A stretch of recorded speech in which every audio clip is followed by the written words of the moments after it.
Aujourd'hui d'innovation appliquée à l'imprimé publicitaire et on va vous parler notamment d'eye tracking prédictif. Alors ça a l'air un petit peu barbare comme ça, mais vous allez voir que ça n'est pas tant que ça. Alors ce qui nous intéresse, nous, chez iTention, en termes d'innovation, et pour ceux qui étaient à la plénière, ça va leur parler, ce qui nous intéresse, c'est de combiner les technologies et l'humain pour aller chercher, quand on crée des supports de communication, de la qualité, bien sûr, de l'efficacité, et puis, on ne va pas le bouder, un peu du plaisir, parce qu'on a, quand on est créatif, du plaisir à créer et du plaisir à donner à voir nos supports.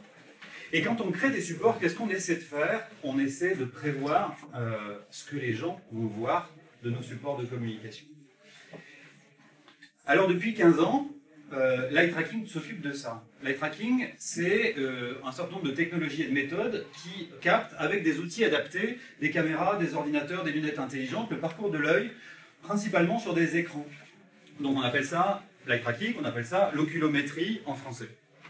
Il y a plein de domaines d'application à l'eye tracking. Dans le domaine de la santé, on regarde ce qui se passe au niveau des yeux et on étudie le vieillissement de l'œil, on étudie des situations de risque dans les transports. On applique l'eye tracking aussi à l'expérience utilisateur. Qu'est-ce que les gens regardent dans un restaurant et qu'est-ce qui leur fait plaisir? Et puis on commence à regarder aussi l'eye tracking en termes de commandes visuelles pour les jeux vidéo par exemple. Donc beaucoup de domaines d'application. Et chez iTention, donc cette start-up belge, on collecte, grâce au big data, l'ensemble des données issues des études d'eye tracking réelles, où on met des gens devant des machines, comme je le disais, et on fait travailler depuis 7 ans des chercheurs en mathématiques et en neurosciences qui ont compilé ces données dans un algorithme qui permet d'anticiper et de simuler les résultats d'une étude sans avoir besoin de mettre des gens dans des écrans avec des équipements compliqués. Donc iTention est une plateforme logicielle à laquelle vous pouvez soumettre tout type d'images, des images fixes, des images animées, des images print, des images web, et le logiciel va vous dire en une fraction de seconde ce que les gens vont voir de l'image que vous leur soumettez. Un petit exemple, je prends une photo qui est un événement sportif avec un certain nombre d'oriflammes, avec des marques. C'est une photo, vous la chargez dans le logiciel vous sort une carte d'attention. Il va vous sortir une carte d'attention en rouge, c'est ce que les gens vont voir, en bleu, c'est ce qu'ils vont moins voir. En quelques secondes, vous allez voir, si vous cartographiez les différents oriflammes, que le regard va passer du premier au deuxième, puis au troisième, puis au quatrième. Il va se déplacer comme ça, en quelques secondes.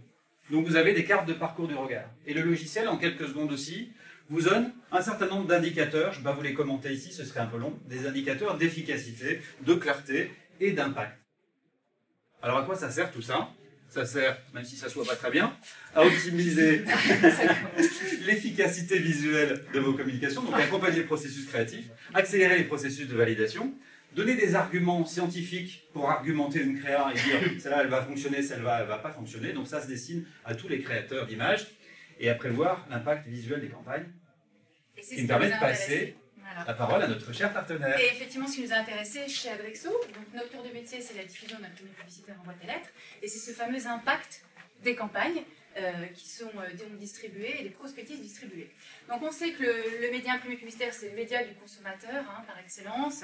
Il est lu par 35,5 millions de Français chaque semaine, et on s'est rendu compte effectivement qu'il était attendu. Nous, on a mené des études, notamment à Ipsos, qu'il est attendu, qu'il est apprécié, et surtout aussi qu'il est lu de façon plus ou moins attentive, et que donc on a un impact un plus ou moins conscient qui est porté sur le lecteur.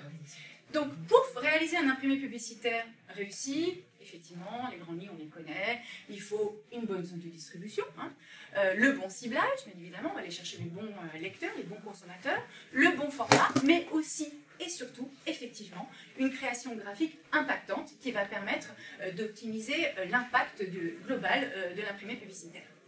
Donc, l'alliance, on va dire, avec iTention allait de sens, puisque l'eye tracking, c'est l'allié par excellence d'une création impactante, et qui va nous permettre quoi? Eh bien, d'optimiser vraiment l'impact global de l'imprimé publicitaire par un message à la fois clair, impactant, par l'identification effectivement aussi immédiate de l'enseigne des produits phares qui veulent être mis en avant, et bien sûr en agissant sur la mémorabilité de l'imprimé publicitaire.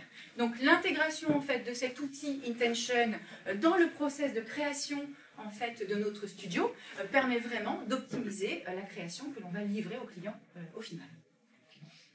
Petit exemple concret, un cas donc d'un de nos clients, un prospectus, couverture d'un prospectus de nos clients dans le secteur du bazar.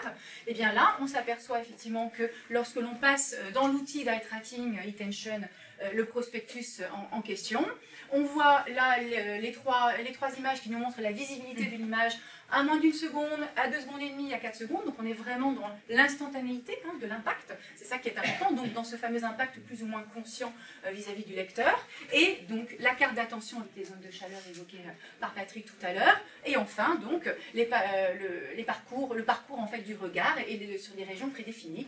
Et on voit que le regard est commencé par être capté à cet endroit-là. Donc, pour être un petit peu plus didactique et plus simple en interprétation pour le client, parce que ça c'est quand même un petit peu technique, et ben, on livre en fait un bilan qu'on appelle un bilan scoré et qui permet en fait vraiment d'avoir les idées claires sur les items qui ont été travaillés. Donc là, sur la clarté, visibilité, impact ou mémorabilité, et on obtient ainsi un score qui est un score d'efficacité globale de l'impact visuel, qui est dans le cas présent de 93%. Conclusion, Adrexo et eTension, donc c'est une association à la fois de compétences créatives du studio Adrexo et d'outils et méthodes d'analyse de la startup eTension pour plus d'efficacité, plus d'impact et donc un ROI optimisé. C'était très clair. Il y a pour autant quelque chose que j'aimerais vous demander. Il y a quelques années, vous en êtes un des précurseurs, on utilisait surtout eye tracking, qui s'appelait autrement, pour les distributeurs de journaux et de magazines. Et on avait dans la vitrine un capteur et on voyait, enfin les gens ne le voyaient pas, mais on captait bien entendu le regard et on savait à quelle partie du magazine représentait en grande surface, là où il allait porter son regard. On est dans l'explication que vous avez donnée au début. Et pourtant, on rentre après, avec Adrexo, dans le papier. Donc dans le mode opératoire, il me manque un élément. C'est-à-dire que pour le reste, on est en général on est dans la nature, on a vu tout à l'heure au ski, on est dans la rue, etc. Ça, je comprends. Mais pour le papier, il me manque comment vous faites. Est-ce que vous avez des tests, des laboratoires de tests, où vous mettez les gens avec des caméras qui les regardent? C'est ça qui me manque pour comprendre comment vous passez de l'extérieur à l'intérieur du papier. Alors, de manière très rapide, pour ne pas empiéter sur les autres présentations, vous êtes bon, vous, hein. On est bien, on s'en faire. Le principe donner un challenge. Du logiciel, c'est effectivement de s'affranchir du besoin de réunir des gens en situation réelle, puisqu'on modélise les données issues du big data, et donc